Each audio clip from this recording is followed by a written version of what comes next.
Hi guys, thanks for tuning in. A very warm welcome to the channel. Richard back here with another cooking video. I do hope you checked out the last video, which was the old chicken tikka masala. Today a much quicker and easier one. It's a classic though again, sausage carbonara, only 5 ingredients with this one. It's one recipe that I use very often, and I think once you try it, you will do too. So let's get on with it and check out the ingredients.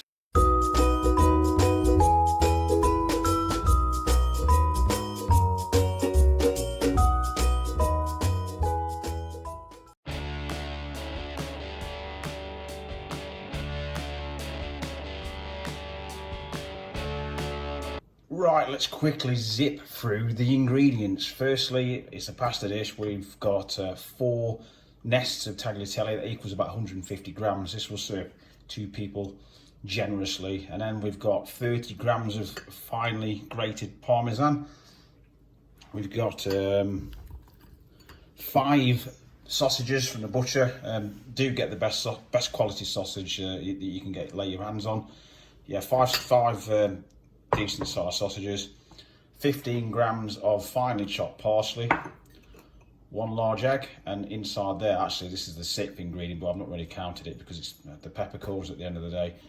2 teaspoons of whole peppercorns, and yes, that's it. So let's go and get on and prep the sausages. Right, firstly let's get the skin off these sausages. This is how I do it. Nice sharp knife. Straight through the skin, and off she pops. Simple as that. And repeat with the rest of the sausages.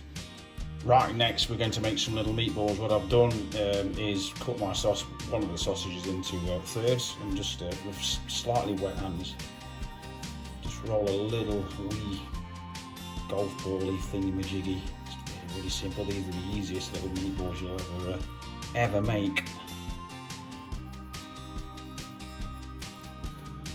I'll repeat with the rest of the sausages, and then just put them on a plate and pop them in the fridge while you just prep your peppercorns, just so it will firm up a little bit in the fridge as well. Right, I put my 2 teaspoons of peppercorns into my pestle mortar. If you've not got a pestle mortar, just get a pepper grinder, your normal pepper mill that you use at the table, and just grind it out onto the board, which I'll show you what to do with that in a minute. So let's start grinding these up a little bit nice and coarsely.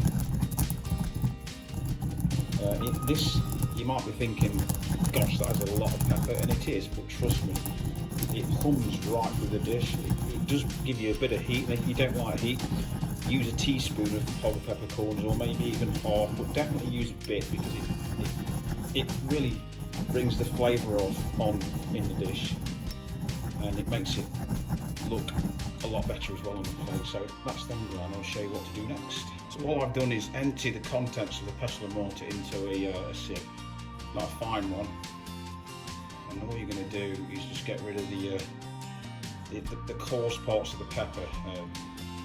What's left of this, you put on the steak au poivre. You do steak au poivre, just tip them on your steak, and delicious, absolutely delicious. So let's just give that a good old spread out. A little bit of salt.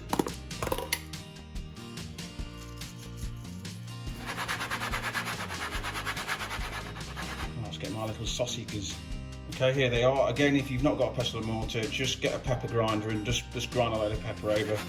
Let's just give them a good old little roll about, and if your meatballs don't roll particularly well, then you've not done a very good job, but who cares, as long as I haven't got an escapee there. I refuse to be eaten. Again, it looks like a lot of pepper, but you've got to trust me on this one. You really have. You can do this ahead. I've actually done this ahead. I plan to cook the rest in about 2 hours. So if you do cook them ahead, they will firm up even better in the fridge, and they'll make them easier to fry up. So there we go. That is everything prepped. And now we can get on and cook. Right, let's get the pasta on first. Get that cooking. Nice gentle boil. Bit of salt, so we can start to season the pasta. Once it's starting to cook, plop, plop, pistachioes.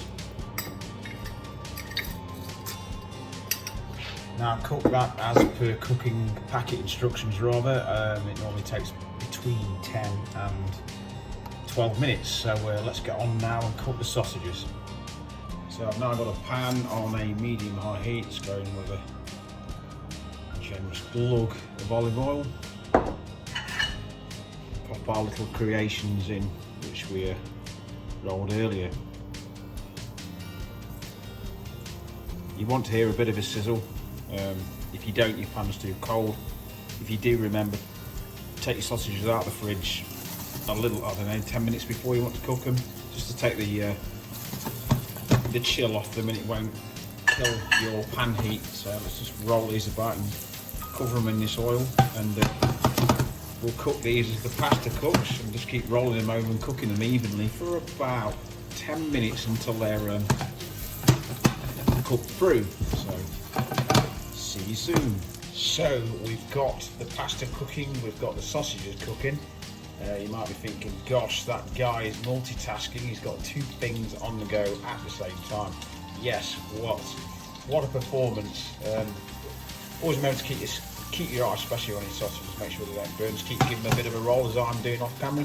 So while them two things are cooking, let's make the carbonara sauce, which is really, really simple. What I've done is I've boiled a little bit of that pasta water, about 2-3 tablespoons, just enough to loosen the mix up. If you need any more, we'll get a little bit more. So let's just crack this egg in, being careful not to get any shell in the mix, and in with that 15 grams of chopped parsley and the 30 grams of parmesan or thereabouts. We're going to go in with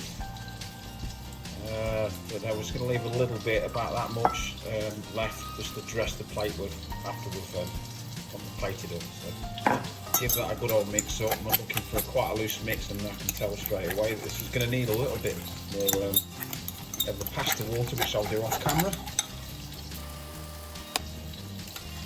Back,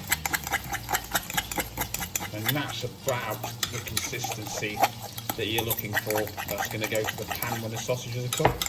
So just enough of the pasta water to loosen the mixture.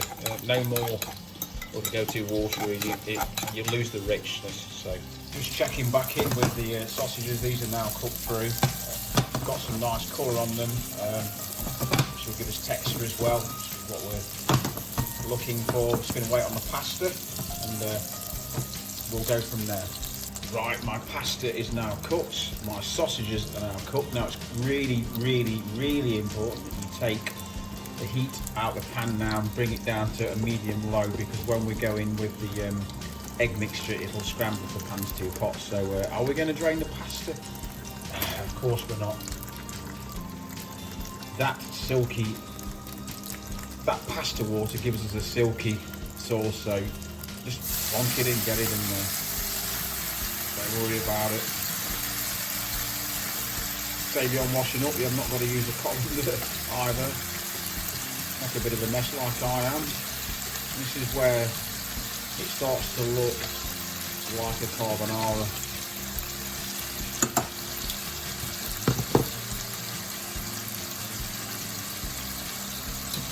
We'll now stir this through, and you'll see the pasta take on a black pepper. It round, it's starting to look absolutely delicious. And I'm now going to turn my pan off, ready for the egg mixture. Just combine this. A good old mix up. Yeah, I think you could eat that now as it is, even without the egg and parsley mixture and parmesan mixture, which we've got. Right, this is what makes the carbonara. I know the pan's off the heat, but the residual heat in the pan will cook the eggs. Really make sure that your pan isn't too hot now. I know it looks like raw egg, but it will cook, trust me. Again, if your pan is too hot, your eggs will scramble. This is the most major common mistake in carbonaras. If you want your pasta mixture a little bit looser, the eggs are now cooked, this is ready to serve. If you just save your pasta water and just add a little bit more. Depends how whether you like a dryish sauce or a wettish sauce. So that now looks absolutely delicious and it's ready to plate up. And here it is, and just like I said about the curry, for me a thing of beauty. It really is that good. Just finished this with a little bit of remaining parmesan which we kept just to make it that much more luscious looking. And so yes, give this a go. Trust me, if you cook it once and you try it, you will come back to it again and again and again. Just to add that you don't have to use tagliatelle, you can use any pasta you like, but traditionally it's tagliatelle, so give it a go. I do hope you enjoyed that one and you do give this recipe a go. And if you do, as usual, leave me a comment and let me know how you got on. Thank you for all the recent support that I've had. It is very much appreciated. If you do subscribe, please leave me a comment so I can say thank you. Give the video a like, thumbs up, whatever else. If you haven't subscribed, click subscribe. Take care, and I'll see you next time with another recipe video. See you later.